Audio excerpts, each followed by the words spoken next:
Praise the lord. మన పరిశుద్ధుడు, మన విమోచకుడు యేసుక్రీస్తు శక్తి కలిగిన నామమున ఈరోజు దేవుని వాక్య ధ్యానంలోకి సహోదరులందరికీ దేవుని పేరట వందనాలు. ఈరోజు దేవుని వాక్యం ధ్యానించుకుందాం. దేవుని రాజ్యంలోనికి మనందరం కూడా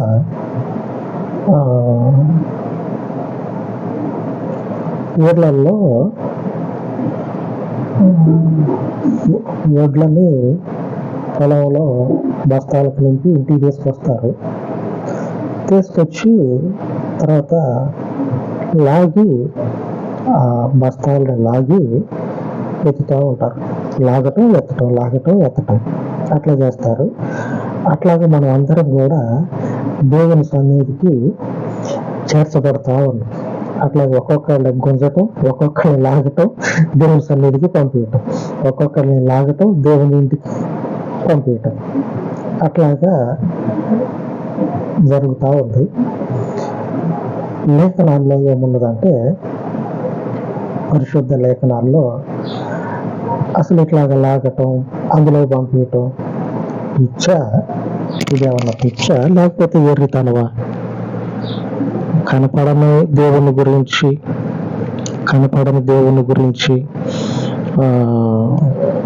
ఏదో ఒక వేరే ఆలోచనతో లేదా బతుకు తీరం కోసం ఏడో ఒక నిలబడి దేవుని సేవకులు నిలబడి దేవుని గురించి చెప్పి ఇట్లా దేవుని సన్నిధికి నడిపేయటం ఇదంతా ఒక పిచ్చా లేకపోతే ఎర్రితనవా? లేకపోతే ఇదంతా కాకపోతే తెలివి తక్కువతనవా? ఏందిరా ఇది? ఏంది? దేవుడు అంటారు, దేవుని శక్తి అంటారు, నేను అంటారు, ప్రార్థన అంటారు. ఎర్రితనమా? ఏందిరా మీరు అని లోకానికి మనం ఆ మాటగా ఉన్నాం. ఇప్పుడు మాట్లాడుకున్నటువంటి మాటలుగా లోకానికి ఉన్నాం. నేనంట లేఖనాల్లో నుంచి అప్పుడు నేను కూడా అన్నాలే, ఇప్పుడు నేనంట లేఖనాల్లో నుంచే కాదు, మొన్న వాక్యంలో చెప్పా, దేవుని శక్తిని చూశా నేను నా జీవితంలో దేవుని కార్యాలను చూశా, లేఖనాల్లో కూడా చూశా. ఇప్పుడు లేఖనాల్లోనే చూద్దాం. అలాగనే ఈ శక్తి అందరూ అనుకున్నట్టు ఎర్రితనం కాదు, తెలివి తక్కువతనం కాదు, అజ్ఞానం కాదు, లేకపోతే బతుకుతెర కోసం కాదు. దేవుని శక్తి మరేది కాదు. యేసుక్రీస్తు మహాశక్తి మరేది కాదు, మరేది కూడా కాదు. మోషే ప్రవక్త ఇలాగనే దేవుని శక్తిని తీసుకొని పోయి రాజు దగ్గర, 4th క్లాస్ ఎంప్లాయ్ కాదు, రాజు దగ్గర నిలబడి, అయ్యా ఇప్పుడు దాకా చాలు, నువ్వు సాగించిన ఆటలు చాలు, మా వాళ్ళని పంపి నేను తీసుకుపోతా అని అడిగితే, ఎవడురా నువ్వు? యెహోవా ఎవడు? యేసుప్రభు ఎవడురా? మాట కనుక మాట్లాడనువంటే నువ్వు ఏమవుతావో నాకు తెలియదు అని అంటాడు. లేఖనంలో నిర్గమకాండము 5వ అధ్యాయము 2వ వచనం, ఫరో రాజు మాట్లాడుతూ ఉన్నాడు. నేను అతని మాట విని ఇశ్రాయేలీయులను పోనిచ్చుటకు యెహోవా ఎవడు? నేను యెహోవాను ఎరుగను, ఇశ్రాయేలీయులను పోనీయనెను. దేవుని శక్తి ముందు ఇప్పటి వరకు మనం చెప్పుకున్నాం కదా, వీళ్ళకి పిచ్చా ఏందిరా? ప్రార్థనలు అంటారు, నూనెంటారు. నూనెలో ఏముంటుందిరా శక్తి?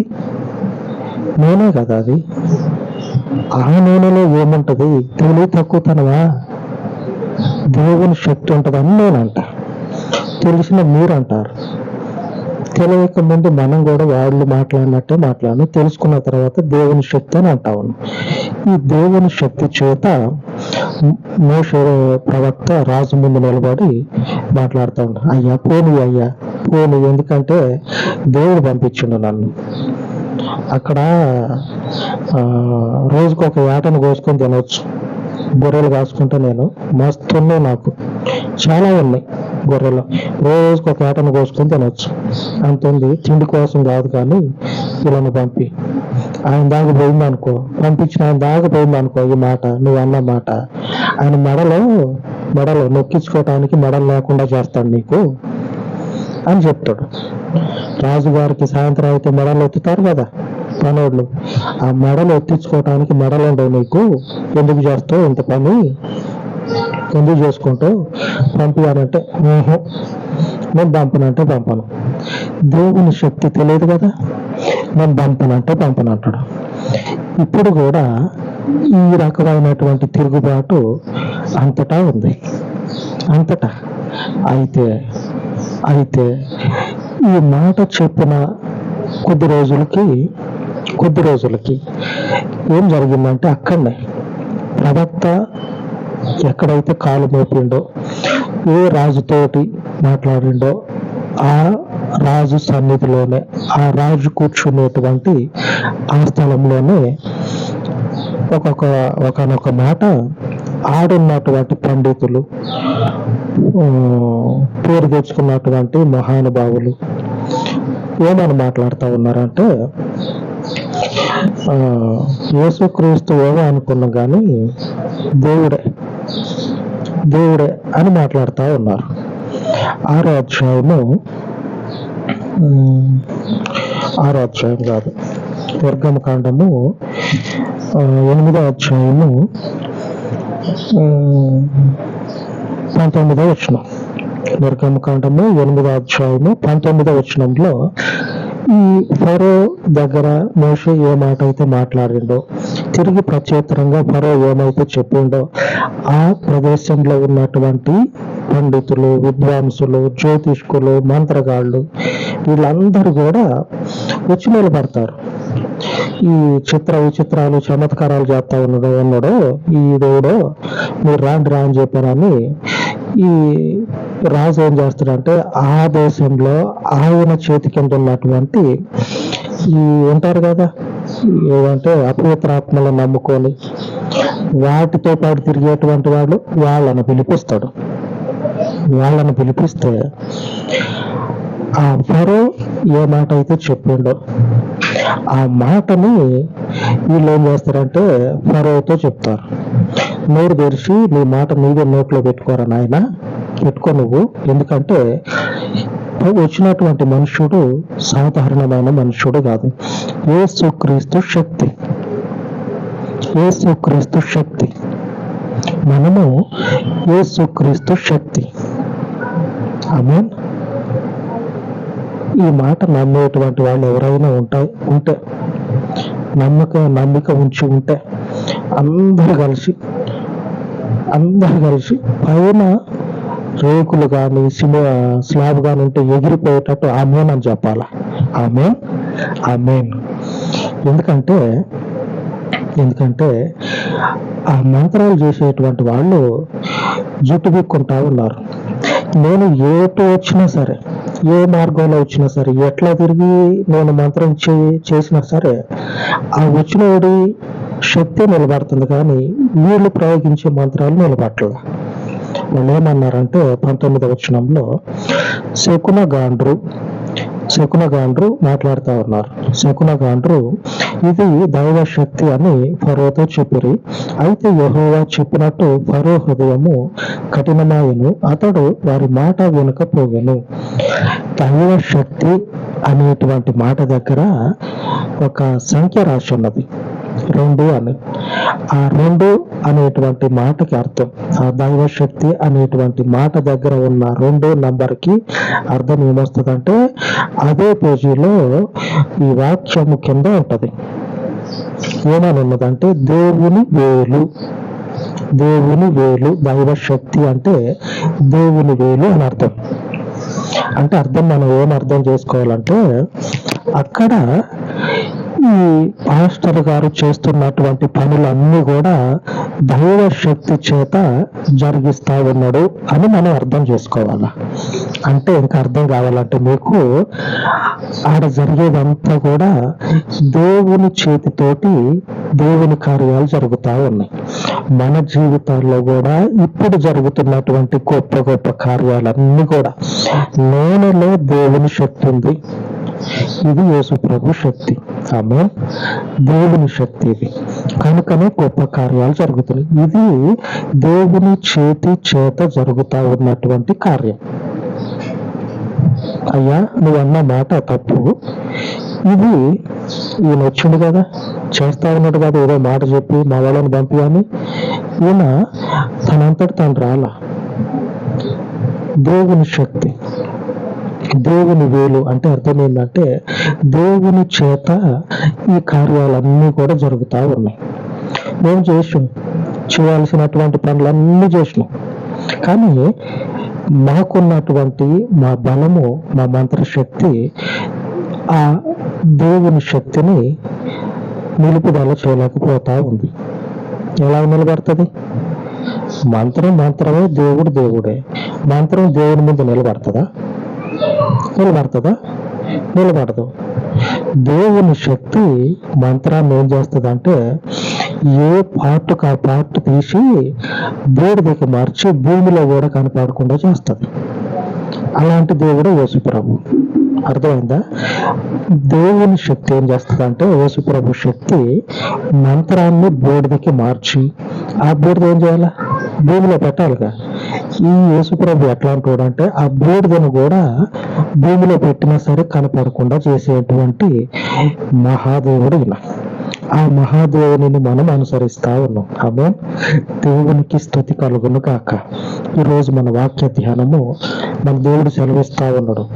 మీరు రాజుల ముందున్నారు, అధికారుల ముందున్నారు, గొప్పోళ్ళ ముందున్నారు కదా, ఉండండి. మీ మీద, మీ వెనుక మీకు తోడుగా ఉన్నది ఎవరంటే ఇప్పటి వరకు మనం చూసినాం కదా దేవుని కార్యాలని. ఆ కార్యాలను జరిగిస్తూ ఉన్నటువంటి దేవుని చేత మనము నిలబడి ఉన్నాం. ఆమేన్. దేవునికి మహిమ కలుగును గాక. మీ జీవితాల్లో యెహోవా ఎవడురా? ప్రార్థన అంటే ప్రార్థనరా? తినాలి అన్నం. అన్నం తింటే బలం వస్తుంది అని చెప్తారు. నిజమే కానీ అన్నం తినకపోయినా సరే పరిశుద్ధాత్మ చేత నింపబడి దేవుని కార్యాలు జరిగినట్లు కూడా ఉన్నాయి. ఈ అన్నం ఏం చేస్తుందంటే శరీరాన్ని నిలబెడుతుంది, ఆత్మని నిలబెట్టదు. ఆత్మ కనుక నిలబడితే ఆత్మతో పాటు శరీరం కూడా నిలబడుతుంది. తెలియనటువంటి విషయాలు కొంతమందికి తెలియకనే ఉంటాయి, తెలుసుకుందా అనే ఆలోచన కూడా ఉండదు. చెప్పిన అనుకోండి, యేసు ప్రభువేంద్రా ప్రార్థన అటువంటి అది నూనె అయితే నూనెలో దేవుని శక్తి ఎట్లా ఉంటుందిరా? ఇట్లాగా వితండవాదం. ఇట్లాగా తెలియనోనికి చెప్పినా నమ్మరు. కాకపోతే అక్కడ మనం చూసినాం కదా, ఆ ఫరో అంతటోడే, ఆ రాజు అంతటోడే వినకపోయిందని చెప్పని ఉన్నది. దేవుని మాట వినకపోయిందని చెప్పని ఉన్నది.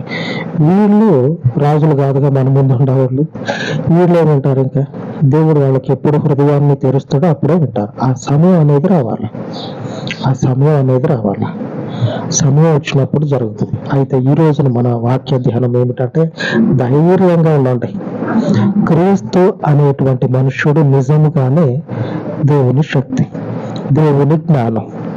శకునగాండ్లు, జ్యోతిష్కులు, మంత్ర ప్రయోగాలు చేసేటోళ్ళు, ఇంకా వాడు వీళ్ళు కాదు. దేవుని శక్తి అయ్యుండు, దేవుని జ్ఞానం అయ్యుండు. ఈ శక్తి, ఈ జ్ఞానం ముందు అటు అధికారి నిలబడలా, వాని చేతి కింద ఉన్నటువంటి వాని యొక్క తొత్తులు నిలబడలా. వాని తొత్తులు అంటారు కదా, వాని చేతి కింద ఎటు తిరగమంటే అటు తిరిగేటోళ్ళు. అట్లాంటి వాళ్ళని దేవుడు ఏం చేస్తాడంటే ఎర్రితనంగా మార్చేస్తాడు. మనం కాదు ఎర్రితనం. క్రీస్తుని నమ్ముకున్నటువంటి వాళ్ళు ఎర్రోళ్ళు కాదు, వాళ్ళని అలాగ మార్చే దేవుడు మనం అనుసరిస్తా ఉన్నాం. అలా మార్చేటువంటి దేవుని మనం అనుసరిస్తా ఉన్నాం. ఈరోజు మన వాక్య ధ్యానం చూద్దాం. 1 కొరింథీయులకు రాసిన పత్రిక 1వ అధ్యాయము 4వ వచనం, ఆయన యూదులకు ఆటంకముగాను అన్యజనులకు వెర్రితనముగాను ఉన్నాడు గాని యూదులకేమి గ్రీసు దేశస్థులకేమి పిలువబడిన వారికే క్రీస్తు దేవుని శక్తియును దేవుని జ్ఞానమున ఉన్నాడు. ఈ వచనంలో ఈరోజు మన దేవుని వాగ్దానము, మన శక్తిమంతుడు మహాదేవుడు అని చెప్పుకుంటా ఉన్నాం కదా, ఆ బలవంతుని వాగ్దానం ఏంటంటే, మీరున్నారు, మనుషుల ముందు ఉన్నారు, అధికారుల ముందు ఉన్నారు, ఉండండి. వాళ్ళకి మీరు వెరితనంగా ఉండొచ్చు కానీ వెనుక చూశారు కదా, ఫరో దగ్గర, మోషే దగ్గర, ఆ శకునగాండ్రి దగ్గర, అక్కడ ఉన్నటువంటి శక్తి జ్ఞానము ఈ రోజున మనతో పాటు ఉన్నది. అదే ఈరోజు మన వాగ్దానము. క్రీస్తు దేవుని శక్తియును దేవుని జ్ఞానమునై ఉన్నాడు. మన దేవుడు మనకు శక్తి. ఈ నూనెలో దేవుని శక్తి ఉన్నది, ఈ వాక్యంలో దేవుని శక్తి ఉన్నది. ఈయన మాత్రమే దేవుని యొక్క శక్తి అయ్యుండి సమస్త మనుషుల జ్ఞానాన్ని వెర్రితనంగా మార్చేటువంటి సంపూర్ణమైన దేవుని జ్ఞానమై ఉన్నాడు. ఆమేన్. ఆ మహాదేవునికి ప్రార్థించుకుందాం. పరిశుద్ధుడు వాళ్ళ తండ్రి, ఈ ఉదయకాల వాక్యమందు లోకమందు అధికారులు, దేశాలకు ప్రభుత్వాలను ఏర్పాటు చేసి గొప్ప స్థితిలో ఉన్నటువంటి నాయకులకు నీవు మాత్రమే తండ్రి వివేచనను అనుగ్రహించేటువంటి దేవుడవు.